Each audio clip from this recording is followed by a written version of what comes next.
Wanadhani asibongo lala. Tumejamu sijifanye uja notice. Wanadhani asibongo lala. Tumejamu sijifanye uja notice. Mwambie punde imechoka sana. I want to know if this team up here is something to be underrated. Leo niko na blanket yangu hapa. It's time for my nap. I just want to know if these brains here are something to be underrated.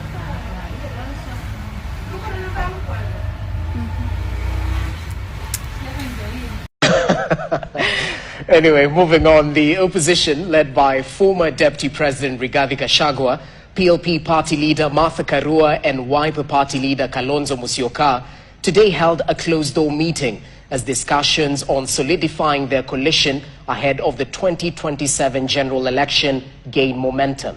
Now, emerging details suggest that the outfit has settled on Martha Karua as the lead convener in a grand plan to unseat President William Ruto in the next general election. As KTN's senior political affairs reporter Daniel Kariuki now details, this high-level meeting comes just hours after reports surfaced that former Prime Minister Raila Odinga met with former President Uhuru Kenyatta barely a week after his discussions with President Ruto as political realignments for 2027 take shape.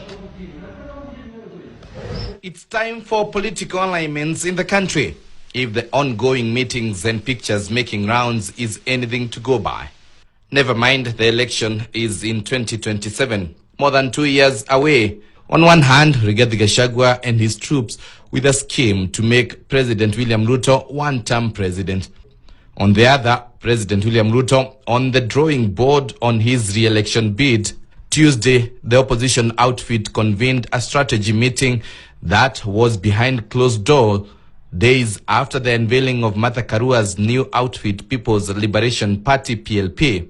In the meeting was former Deputy President Rigathi Gachagua, Martha Karua of PLP, Wiper leader Kalonzo Musyoka, DAP Kenya leader Eugene Wamalwa, businessman Jimmy Wanjigi, and youth leader Morara Kebaso. According to Gachagua, the meeting had ratified Karua as the lead convener. He says, and I quote, "This morning, the People's Liberation Party leader, Honorable Martha Karua, assumed her role as our convener as she brought us together to continue the work of liberating this country from the shackles of bad governance and corruption." End of quote. This is the third time this year the outfit is meeting to strategize on a possible coalition. Ati mpango yao yote eti ni kumuondoa Ruto. Hawana mpango nyingine yoyote.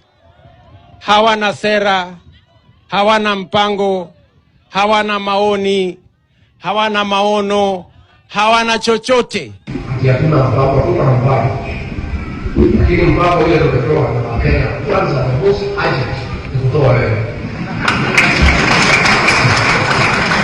If it is not possible to implement our plan, kama ndio wewe. But as Gachagua and his new political allies coalesce, President William Ruto is equally making political strides, weighing his former competitor Raila Odinga to his side. It is again a proud moment for us to receive you back home, and as we broaden and widen our engagement as the people of Kenya. Saa hii huyu Raila Odinga akimwambia Ruto amuoshe miguu atamuosha. Because amekwama. Ni kama mgonjwa akiwa katika ICU ako kwa life support machine. Life support machine ya William Ruto today ni Raila Odinga. Ikizimwa kisha. Monday last week, President William Ruto hosted Raila Odinga at State House in Mombasa in what close allies say is initial stages of formalizing the political union between UDA and ODM parties. Kama tukubaliana, kuna masharti ambayo sisi tutaweka ili tuendelee mbele. Monday, photos went viral after Raila Odinga allegedly held a meeting with former President Uhuru Kenyatta in Kilifi. Reports indicate the meeting was also attended by Kilifi Governor Gideon Mungaro and Uhuru's ally David Murathe. Details of the meeting remain scanty. Raila has been holding town hall meetings with his supporters in what he says is to pick their minds on the direction the ODM party will take between supporting Ruto's re-election and charting its own path ahead of the 2027 election. Odinga is expected to make a conclusive announcement on the political direction. Daniel Kariuki, KTN. On December 6th, honestly speaking, I just wish that the unity that you have seen so far of the political players in our country will continue, because by all means we need to take Ruto home. And at this juncture, all we want is this guy out, but we should not also forget that we need the right man at the helm of the leadership of this country, so that we don't again start all over again, removing the next man, saying Kalonzo must go, Gachagua must go, Matiang'i must go, Kebaso, Morara Kebaso must go, Okiya Omtata must go, whoever will win, or even the villager 254. Yeah, president is for everyone, but I'm joking. So we need to have this kind of unity going on and being supported moving forward. We're now going through what you call economic liberation. Our lives, our standards of living, right? This is now our true journey to Canaan. Because Canaan was about fruit for everybody, plentiful, right? Land of plenty. This is where we are going. We're not in Sinai. And independent. We are on our path. We are on our path. And this is a joyful path, actually. All right? Yes. And what is happening is that those who misled us, right? Those who misled us, that even our political liberation will lead to our economic liberation, are now being forced to fall apart. They're all leaving. Yeah? Fagia water is now in place. All right? It is truly coming. Right? We are tired of this nonsense. Okay? Talk real issues that are about our stomach and our future and our generations to come. Right? Fagia water is in place. And the joy that is coming is phenomenal. Phenomenal. So, Eric. So we should focus on the journey. Yes. Not on Moses. Not on Moses. Not on the tablets. No. Not on creating our own gods. The Joshuas are being born every day. Right. I've given you a list of those who have laid their lives for this path. We are not in Sinai. No. We are on our journey now. Being a thief is only one aspect. The budget that Senator Onyonka is talking about, 4.2 trillion, ambao iko kwa bunge saa hii. 3.2 trillion ni recurrent expenditure. Si ya development, ni ya kukula. Na ukiangalia hiyo 3.2, 2.2 inaenda kulipa madeni. 2.2 inaenda kulipa madeni. 400 is needed for operations za serikali. 500, 600 ya salaries. Unakuja sasa kwa madeni. Because we will not get more than 2.8 trillion revenue. Kuingia kwa madeni, you're borrowing for counties. You're borrowing for the little development you can do, which you cannot do. So hata tukiwa hapa, tukisema tutatoa ushuru ni sawa. Tutalipa deni namna gani? Na deni ni 70% ya fedha zetu. 70%. Na itakuwa hivyo mpaka 2036. Mwaka huu 1.9 trillion deni. The next financial year 2.2 trillion deni. The next financial year 2.4 trillion deni. If we do not understand hiyo deni ilikuwa ya nini, and that we are going to solve that problem, hata sisi tukiingia kwa hiyo kiti ya urais, tukiingia in 3 months mutakuwa nasema tuondoke hata sisi tuwe kama Kasongo. So we must be united on solving the problem, the real problem of this country. Not just to say we are united.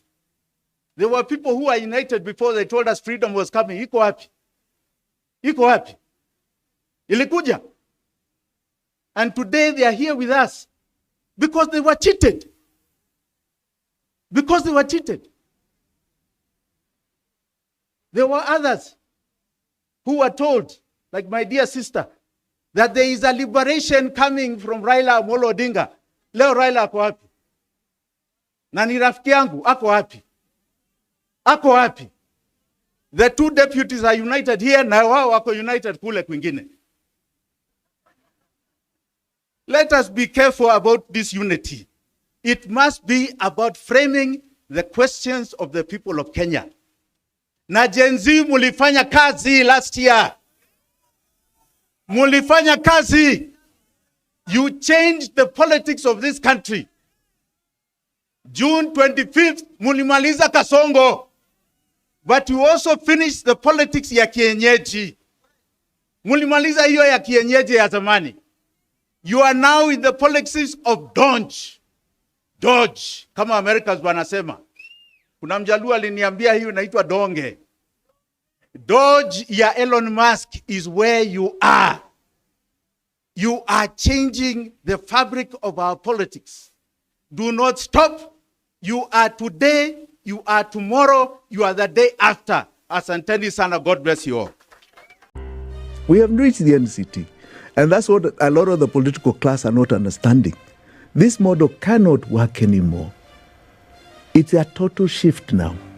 The days when you are going to keep what you call planned poverty, where 60% are below the poverty level, and 30% are struggling to keep a job, and a few 10% or 10 friends are ruling and earning, are gone. That model is gone. What's a sign that it's gone? This is the sign you're now seeing.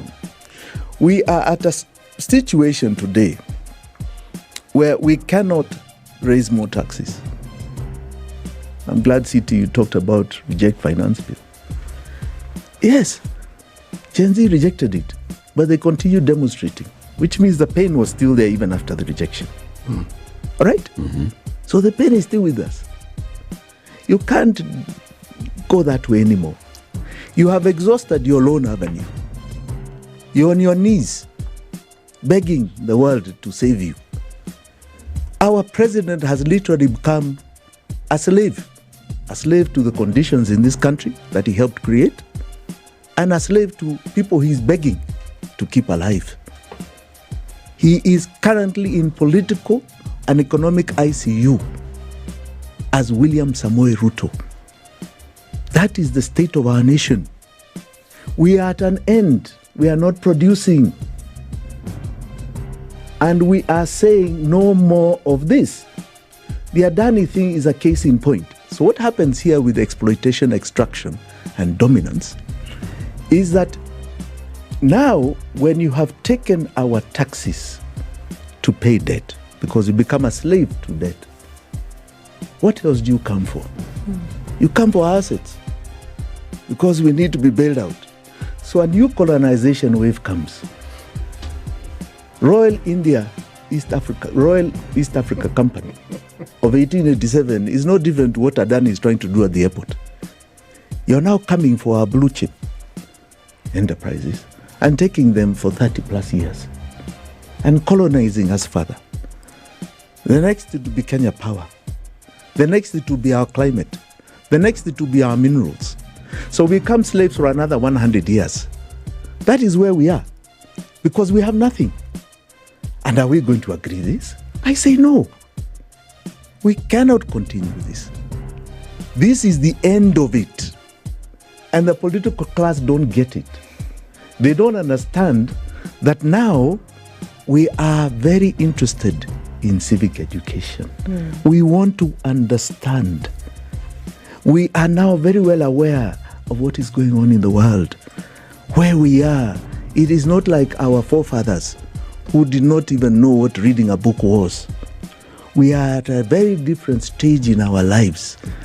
And we are not going to be colonized anymore, whether by our local colonialists, our neo-colonialists from outside.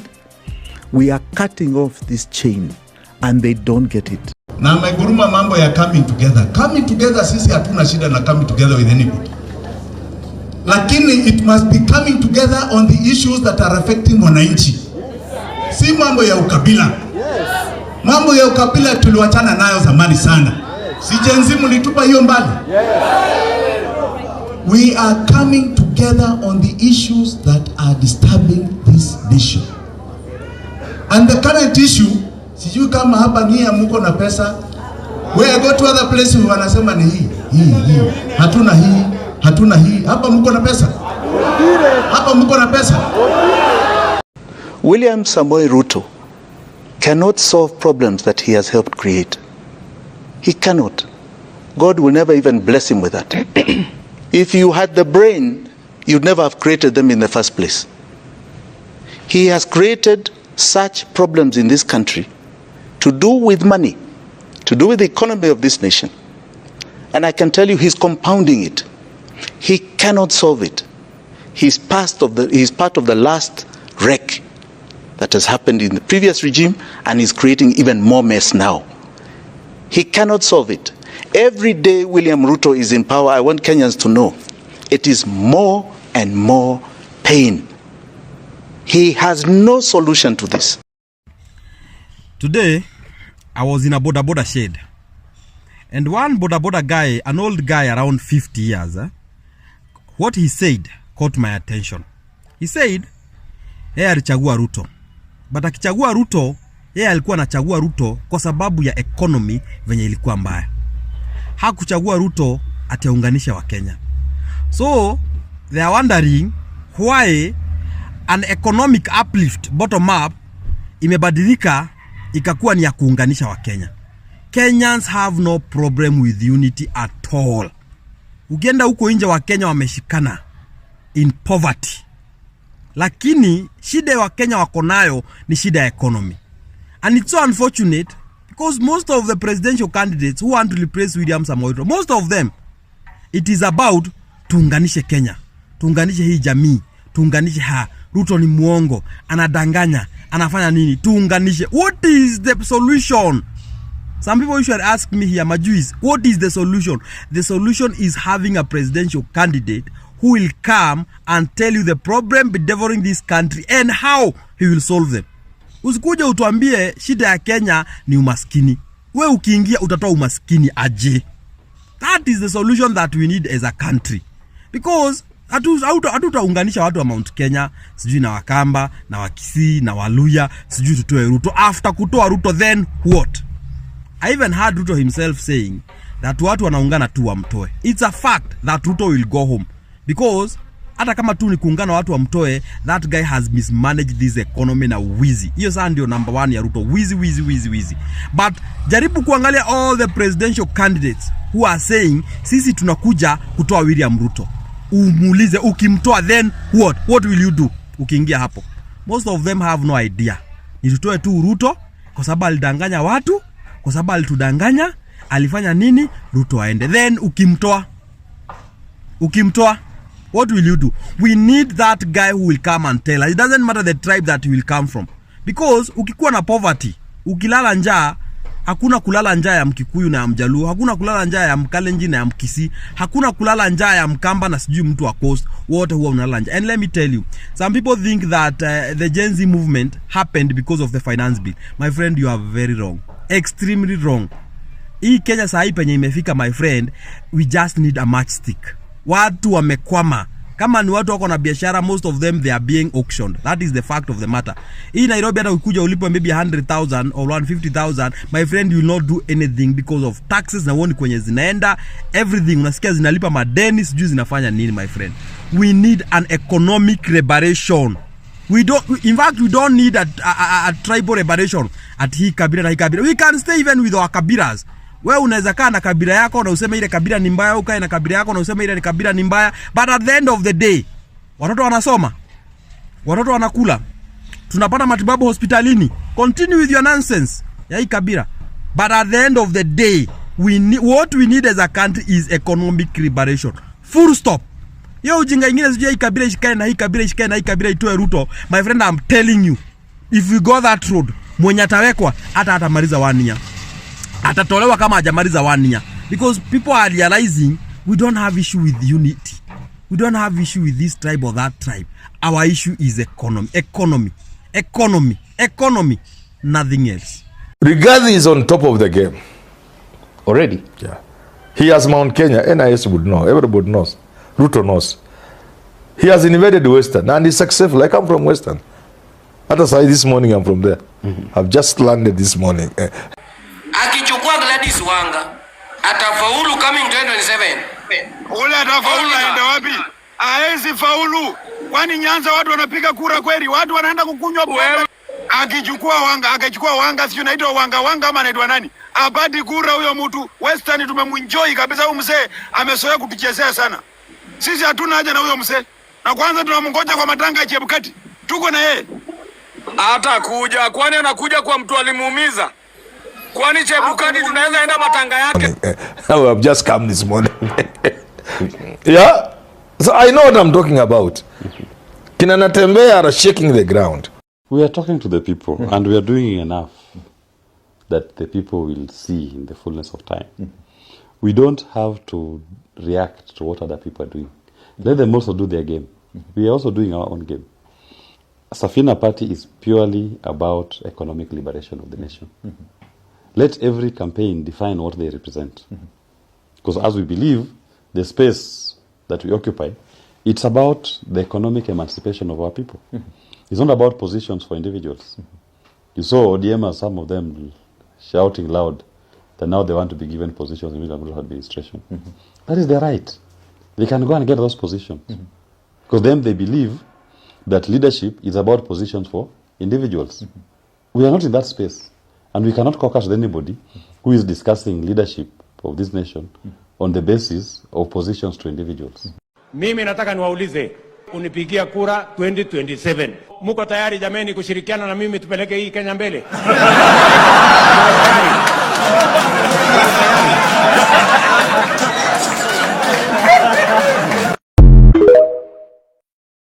Gachagua ni mobilizer bro. Wacheni niwaambie, unajua Ruto angepata kura kama Gachagua yuko. Gachagua ni mobilizer, my friend. Huyo ni mafia. Nyinyi mnaona Gachagua tu ni kama mjinga na ile nguo zake zinakaa kubwa hivi. My friends, that is why unasikia Ruto anaamka kila asubuhi na kugonga Gachagua, my friends. Anajua labda sasa mfungie Gachagua kabisa asitoke. Na vile saa hii tumefika hata mkimfungia, by the way Gachagua ni unstoppable. My friends. Wacha vile mnaona Gachagua ni kama pumbavu.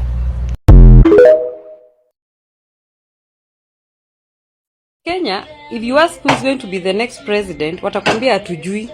What we know is Ruto must go. But about the next president, they don't know. And they're not interested to know. The only thing they know is Ruto must go. Hata mimi ukiniuliza who will be the next president, I don't know.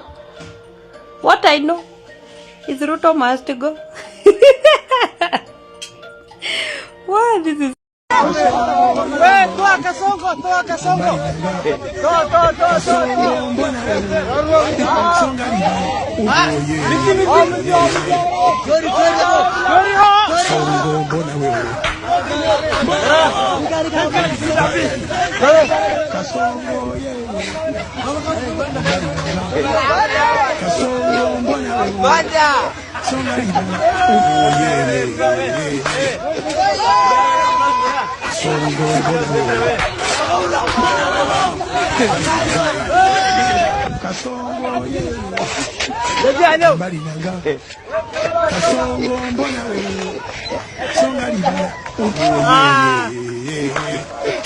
He, sasa hapa kuna mambo. Na ile mambo yenye iko hapa ni ati unacheki jana Martha Karua alikuwa na launch chama yake PLP.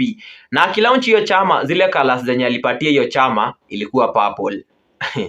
Atuoli anasema aje? Sa Atuoli si ni bazenga wa Kotu. Bana Atuoli amekuwa Kotu kutoka siku nilizaliwa, but achani hiyo part si important. Sasa Atuoli tunajua colors za hiyo Kotu yake ziko kuangaza purple. So kulingana na Atuoli anafeel aje that Martha Karua akipatia PLP hiyo color ya purple alikuwa na intentions malicious zenye labda ni za kufanya hiyo PLP wase wakiona wana confuse na Kotu. Juu kulingana sana na Kotu, sasa huyu Atuoli anasema aje that amefikiria vile anaweza take legal action against Martha Karua juu ya hiyo kala purple, but amefika mahali mazi yake maybe akaona zi na reason yenye ati yako nayo inafanya aonezi ni okay. Hebu nikuulize kitu ya kwanza, kwani purple okay na mbona Atwoli anaweza kuwa anataka kuonyesha Martha Karua true colors? Okay, achana hapo kapati. Sasa unasikia ati anasema ati ile kitu imefanya hajaenda kumsuu ni kwa sababu anasema ati union yake hiyo saa ni kotu ati ni bigi kuliko any political party. Na ati assuming sasa hata Atwoli mwenyewe aende kusuu Martha Karua, like ile attention yenye atapata na ile visibility yenye atapata na ile popularity yenye atapata, like ni bigi kabisa ile design yenye kotu na Atwoli na hiyo kotu yake haitaka kuja kupatia Martha Karua pamoja na hiyo chama yake Atwoli. People's Liberation Party, they have graced the event, including Rigathi Gachagua. Na huko nasikia kibarua ni moja, finding the shortest route to Sugoi. Na kwa wale bloggers wamelipwa ni Endman, make sure hiyo pesa imekununulia Lexus design yenye Ruto anaendesha. If it can't, my friend, umdomo umelelewa Uswahilini, I will rain on you.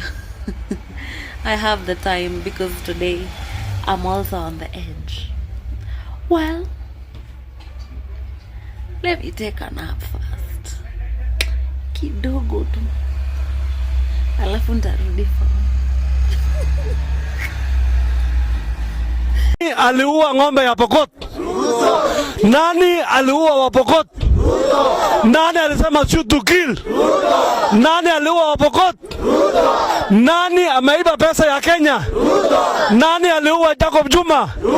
Nani ameua Wakenya wengi? Nani mwizi number 1? Alafu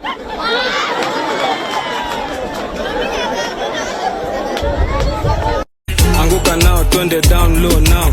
Stand up to your feet, mikono juu alafu click. Tuliza pesa alafu one leg.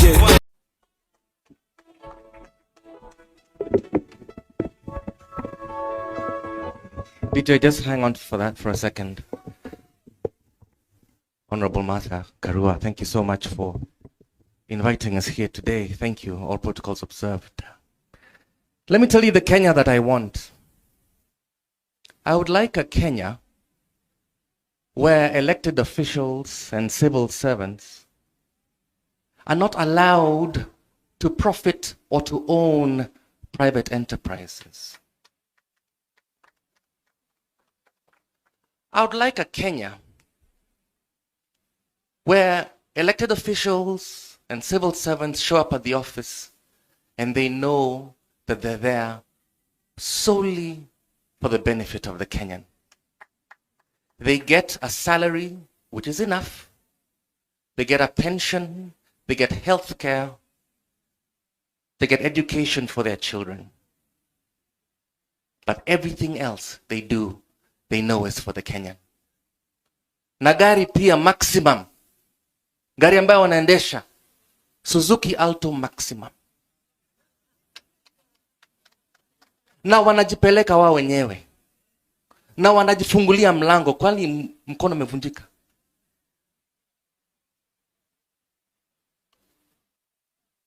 Kwa uchungu na mateso, kwa vilio na huzuni, tulinyakuliwa uhuru na vijana wa Gen Z.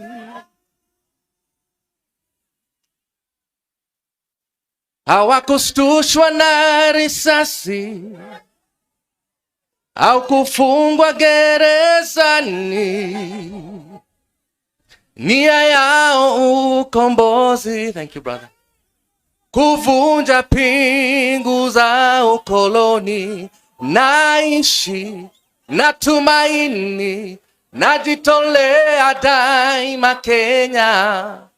Hakika ya bendera ni uthabiti wangu, nyeusi ya wananchi na nyekundu ni ya damu. kijani ni ya ardhi, nyeupe wa amani. Daima mimi ni Mkenya, mwananchi mzalendo. God bless you all. Thank you. Tazidi kuongea kwa niaba ya Wakenya. Nianze wase, mkufiti, manze unajua history ni ngori. Youths hapa mtaani hatuna ma ID. ID ni kitu ya maana, tunafaa tukue nayo. We as a Gen Z, we've talked, we've marched, we've fought for change. But what is all this if we don't show up where it matters? We the Gen Z are the pulse of this country. The future is in our hands. Lakini bila ID, that power is not. Hii ID is more than just a card. It's the key to opportunities. Ni ufunguo to freedom, the change we have been waiting for. Why is an ID important? It is because you cannot vote without an ID card. So if you don't have an ID card, one, you do not exist in this country. As you can see, they are mocking us. What are they saying? That sisi tuko tu pale online, lakini kura ni kwa ground. Now, what can we do? Let's register for our IDs. And for you to register for your ID, you can visit your chief's office because they have all that power with them. Again, we have over 900 registration centers across the country. We have 55 Huduma centers. And then we have 360 sub-county offices. We account for about 70% of the population. That means if we vote, we get to choose who will be our leader. 2027 will be our moment as the Gen Zs. Ngoja kwanza. We work hard, we push our boundaries, but when it comes to choosing the leaders to determine our future, we are not involved anywhere. Our voices, no numbers zetu hazimati mazee. So what are we supposed to do? Go get your ID, register as a voter, and then come out and vote in 2027. It's that simple. My fellow young people, the Gen Z, it is high time we understand the politics of our country. We must understand what role politics play in our lives. And until we get politically mature, we will always be maneuvered, swayed, or deceived into supporting people politically, those who don't have Kenyan interest at heart. 2027, without your ID, you will not be able to vote. What are you doing without your ID? I will urge all of us to hold each other accountable. Uliza mzae, uliza madhe, uliza beshte yako kama kona ID. The cost of living is going high. They are killing us and abducting us every day. What are we supposed to do? We're supposed to send them home. How are we going to send them home? You make sure you have your ID for 2027 so that we make sure we pump new blood of good leadership and are good leaders and have a better country because our motherland is where we are. Identity yetu, Kenya ni yetu. Our future, our choice. Identity yetu, Kenya ni yetu. Identity yetu, Kenya ni yetu. We can do this, guys. Twende tukapate ID bana. Mimi mwenyewe niko na ID yangu. Here's my ID. Salute you all. To my fellow young Kenyans, if you are not a registered voter, please make the time to go and register as a voter. Because Kenya's future depends on you and me. So how do you register? There are IEBC offices in every constituency, and that is where you register. So please find the location of the IEBC office in your constituency and register. All you need to carry is your identification card or your passport. There are those who are saying that Huduma centers are registering voters. Huduma centers do not have an IEBC desk as of now, maybe later. So please go register and let's prepare to save Kenya together. And for those who have registered, please go to the IEBC portal and verify your details. Please. Now, so some of you are very wicked. And I don't have up to 10,000 subscribers on YouTube. Some of you are my village people. You are my village people. I will not hide mouth. All of you are my village people. You are the one that is following me. Go and subscribe to my YouTube to prove to me that you are not my village people. Thank you. wa Kenya ati Trump aliweka Biblia chini akaanza kazi, na kuna mwingine aliweka Biblia chini akaanza wizi. Nyinyi mutakujiwa, nyinyi ongeeni tu hivyo. By the way, guys, if y'all have not realized, Trump has been a sworn-in president for less than 48 hours. But the changes he's already making are massive.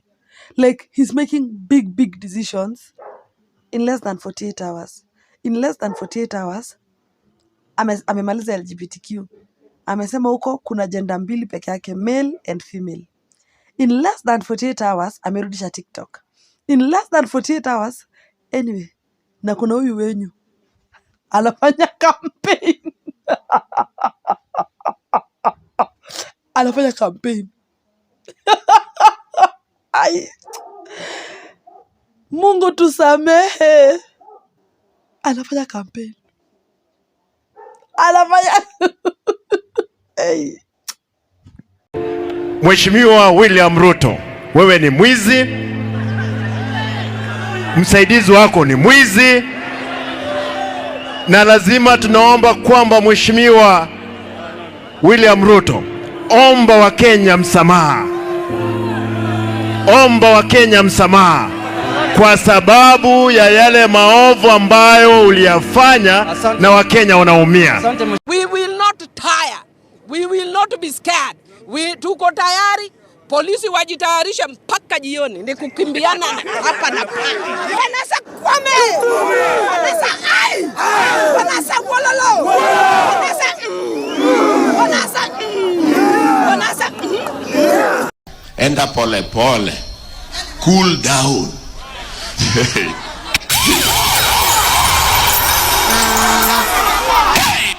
We are not cooling down any soon. In fact, it might get hotter. We will consolidate. Kisungu kubwa. And after we consolidate, we will strategize. Here I come. Oh, here I come. Oh. Hello.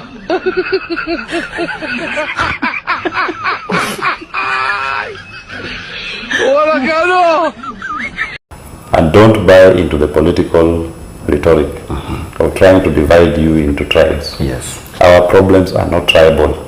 There is no Kikuyu problem, there is no Kalenjin problem, there is no Luo problem, there is no Somali problem. There is no Kamba problem. Yes. Shift share knows no tribe.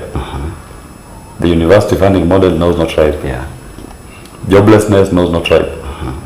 All these problems that we point out, they do not know any tribe. The revolution about to be televised. You picked the right time, but the wrong guy. I want to perform their favorite song, but you know they love to sue. What song? Yeah, that song. That song? Maybe I think about it. Oh, no. Know what? I slow it down. Say, ladies, do me this solid. Ooh. Kusambaza hiyo message. Thank you. Fagia? What? I'll take it to all the corners. You take it to the entire nation. Yes. Yeah? Yes. It is a very solid car. Thank you, sir. Ndugu yangu, God bless you. Fagia wote. Kazi yangu. Asante. Ndugu yangu. Good luck, my brother. Thank you so much. Good luck.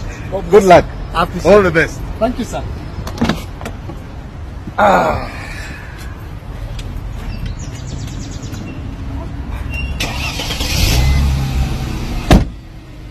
It's time for a fresh start. Tunafagia wote. Your Excellency. Aya, alafu matopare. Okay, matopare. Matopare. Topa. Matopare. Matopare. Topa. Itazidi kuongea kwa niaba ya Wakenya. She asked me, baby, where you from? I told her, Kenya.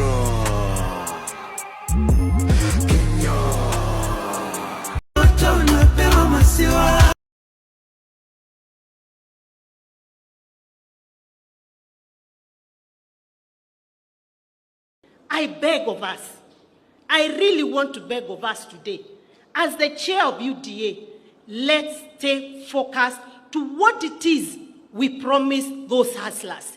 Because if we don't deliver, those hustlers will send us out of power, and they'll send us with vengeance.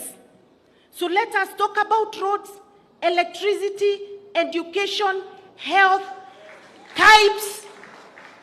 Let's tone down on the politics. It is not healthy. It is not healthy. It is the wrong time. Wananchi naweza sikia kuchukua William Ruto. Wanaweza mchukua kwa sababu sisi wananchi, we don't need him. Ametuchosha. Ama nyinyi mjachoka? Mjachoka na Ruto? Ule mtu anataka kuchukua William Ruto, you can take him for free, take Wetangula for free, take Mudavadi for free. Tunawapea hizo takataka zote waende waongoze if they are good to you. Majenzi mko? Kazi mnafanya kwa mtandao ni mzuri sana. Na tunapongeza nyinyi. Na muendelee. Mtaendelea. Lakini mtandao peke yake haitoshi. Tunataka mjiandikishe kama wapiga kura. Wale watu ambaye watakomboa Kenya hii, wenye kuamua Kenya itaongozwa namna gani, ni hao majenzi wetu mwaka wa 2027. Lakini hamwezi amua Kenya itakaa namna gani kwa simu peke yake. Lazima mchukue vitambulisho, lazima mjiandikishe kama wapiga kura. Siku hiyo ikifika muamuke saa 9, muungane na sisi na wengine, tuende pale kwa debe, tutafute uongozi wa maana ambaye utaheshimu wa Kenya, utaheshimu demokrasia na utakubali kufanyia kila mtu maendeleo. Tumekubaliana majenzi? Hata nasahau tarehe ni gani. Mimi siko na tarehe kwa kalenda. Na mimi hata sina haja nayo. Mimi chenye niko nayo ni serikali ya 2027. Huyu mkata ushuru tumtoe. Na tuungane si wote. Meta vile naona nisha reject hiyo finance bill 2025. Ningoje tu date ya maandamano. Juu mambo yendi bana. Mimi hata wafanye nini? Mimi nisha reject. Mufanye nini? Nisha reject. Mufanye nisha reject. Nime reject. Mtoe date ya maandamano sasa bana. And we are not alone. There's a new force of nature at hand, stirring all over the world. They are the young people whom, frankly, we have failed, who are angry, who are organized, who are capable of making a difference. They are a moral army. And the most important thing that we can do for them is to get the hell out of their way. Kwanza mimi ikifika 2027 naiba mpaka kura ya madhangu na budangu. Sitaki warudi tu huko tena. Si youth chacha nuka. Madha zetu bado Ruto unaenda home na 13 parliament tunaivunja. Wende home wote tuanze fresh. Mr. Speaker, sir, I'm here to address you. You must go. Ruto must go. Kwapa na hatuendi. Kwapa tunalala huku na hatuendi. We don't fear you guys. You hypocrites. We don't fear you. Mr. Speaker, we don't fear you. Tuko ndani. We stomped inside. Sisi ni nani? I'm inside. Niko ndani. Na tunamalizana na nyinyi.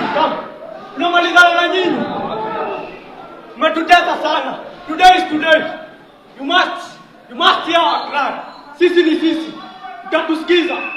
Hii ni bunge yetu. Sisi tumewafanya mkuu hapa. This is our parliament. You must hear us. Kama hamna masikio, tutawafanya msikie. Poa manze. Sha nini? President, tunataka kuambia uko na miaka 2 katika ofisi. Na hawa wananchi hawa they will punish you, na hata ukiwa na pesa watakutoa nje. Wacheni tu mimi niseme na mapema. Ndio kama kuna list na andiko mniweke kwa list. I can't wait to reject finance bill 2025. I can't wait because I know it will be something absurd. It will be something mental. I can't wait. Mniweke kwa list jameni. List reject. Idiots who don't want to participate in the affairs of their nation. They think things will just work in and of themselves. Then they are tribalists. And these tribalists, they think that they are only safe with people who are from their tribe. And tribe can mean people from the same culture, same language, or same culture. Then they are citizens. These are individuals who are responsible and know that when you want to be served, you must give those who have the desire and the intellectual capacity to serve you. In many societies, it is only a small percentage of people that can be called citizens, not more than 5%. And if a society wants to grow in the right direction, civic education is what will help the idiot and the tribalist to become a citizen.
Itoe Ruto Kenya, hata kama angalau najali.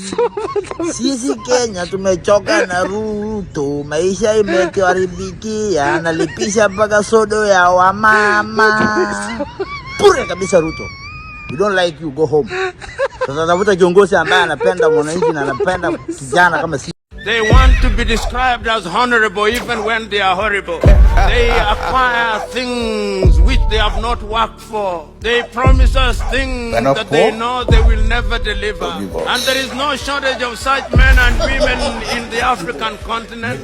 Now, why do you want Ruto gone? We want Ruto gone because he is killing innocent people. He's wanting to pass the Finance Bill 2024. He's putting tax on sanitary products that girls can't even buy. He can't go to school. He's corrupt. He's taking the money. He needs to go. Yes. Out. If you're going to raise anything, start with your hairline. Nice. Control, Alt, delete, Ruto. The drunk did better than you. Drunkard did better than you. Nice. Now the next election, yes. Unajua hawa ndio watakuwa nasema fagia wote ama mtasema namna gani? This generation, yes, they use their might because they didn't vote, the largest vote in the last election.